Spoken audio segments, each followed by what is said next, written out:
अब जो प्रसंग आ रहा है उसके पहले बहुत सुंदर सुंदर बातें कही गई हैं।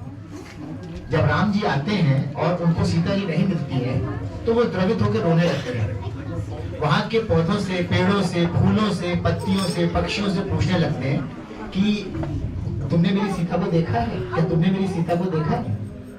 गोस्वामी तुलसीदास जी ने बताया है कि बहुत सुंदर प्रसंग आया था कि याज्ञवल्क्य ऋषि जी जो है भरद्वाज मुनि के आश्रम में आते हैं और जब याज्ञवल्क्य जी बैठते हैं तो भरद्वाज जी से वो पूछते हैं कि मेरे मन में छोटी सी शंका है, आप बताएंगे? तो उन्होंने कहा बोलो क्या शंका है?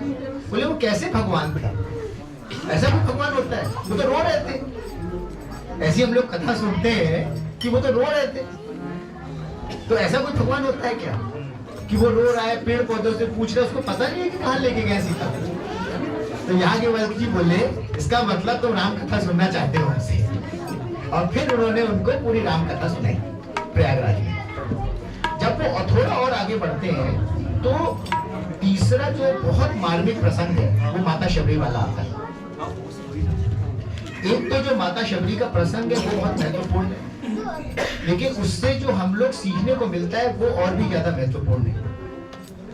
माता शबरी एक बिल्ली थी और उनके गुरु ने उनसे कहा था कि एक दिन तुम्हारी कुटिया में भगवान राम आएंगे। ना उन्होंने ये बताया कब आएंगे और ना ये बताया वो कैसे हैं। उनको अपने गुरु की वाणी पे इतना विश्वास था कि वो बचपन से बूढ़ी हो गई, रोज पूरा रास्ता साफ करती। सब लोग उनके ऊपर हंसते थे, सब लोग उनके ऊपर हंसते थे, ये पगली है बुढ़िया। वो पूरा रास्ता साफ करती, रोज जंगल से फल तोड़ के लाती, बेर तोड़ के लाती कि मेरे प्रभु राम जिस दिन आएंगे उस दिन मैं करूंगी। हम लोग 10 दिन रोज प्रार्थना कर सकते हैं बिना गारंटी की कि भगवान हमको मिलेंगे कि नहीं। बहुत मुश्किल है, लेकिन जब ट्रेडिंग हमको करनी होती है तो हम रोज मंदिर आते हैं। कोई पंडित जी बता देते हैं 4 बजे जाके वहां पे ऐसा करना है, तो हम सब लोग करते हैं। कोई मुसीबत आ जाती है तो वो कहते हैं कि इतनी बार आना है, तुम लोग आ जाते हैं।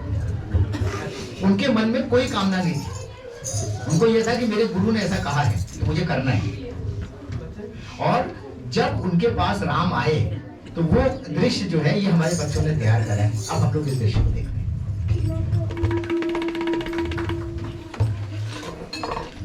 मेरे झोपड़ी के भाग आज खुल जाएंगे,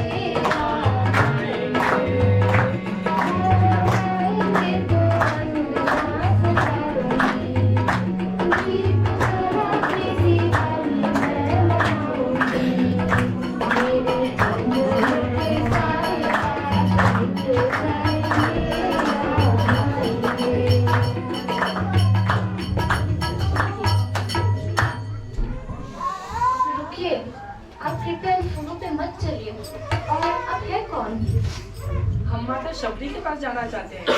आप मुझे उनकी कुटिया के पास ले जा देंगी? लेकिन आप है कौन? मैं राम और यह मेरा छोटा भाई लक्ष्मण। राम, मेरे राम और लक्ष्मण, आप आ गए प्रभु, आप आ गए शबरी की कुटिया में। मुझे क्षमा कर दो प्रभु, मैं आपको पहचान नहीं पाई। आइए प्रभु, आइए आइए, बैठिए प्रभु। आपको भूख लगी होगी ना? हाँ माते। बरसों से मैं आपके लिए मीठे मीठे पेड़ लेकर आती हूँ। खाइए प्रभु, ये बहुत मीठा है, मैंने स्वयं चख चख कर रखे हैं।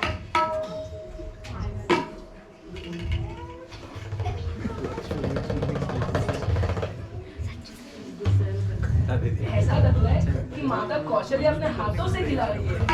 तुम भी खाओ लक्ष्मण, ऐसे नीचे में तो वैकुंठ लोग भी नहीं मिलेंगे। ये सब मेरे गुरु मातंग ऋषि का वरदान है। उन्होंने कहा था कि एक दिन आप यहाँ अवश्य आएंगे और मुझे दर्शन देंगे।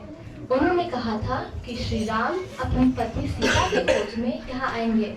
तुमने महाराज सुग्रीव का पता बताना और कहना कि वे महाराज सुग्रीव से मित्रता कर रावण पर विजय अवश्य पाएंगे और सीता सहित अयोध्या जाएंगे। हाँ प्रभु, और सीता सहित अयोध्या जाएंगे। आपने यह समाचार सुनाकर अपने परम गुरु का आशीर्वाद हमें दिया है।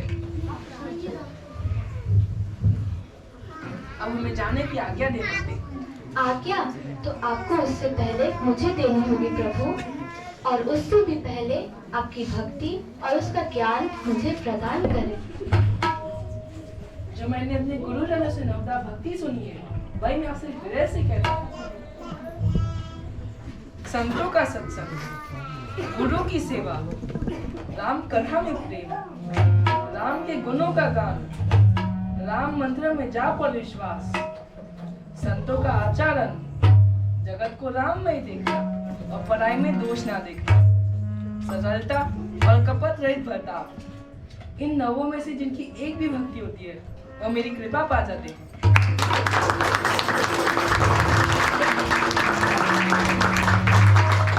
नवदा भक्ति का ज्ञान पाकर मैं धन्य हो गई प्रभु।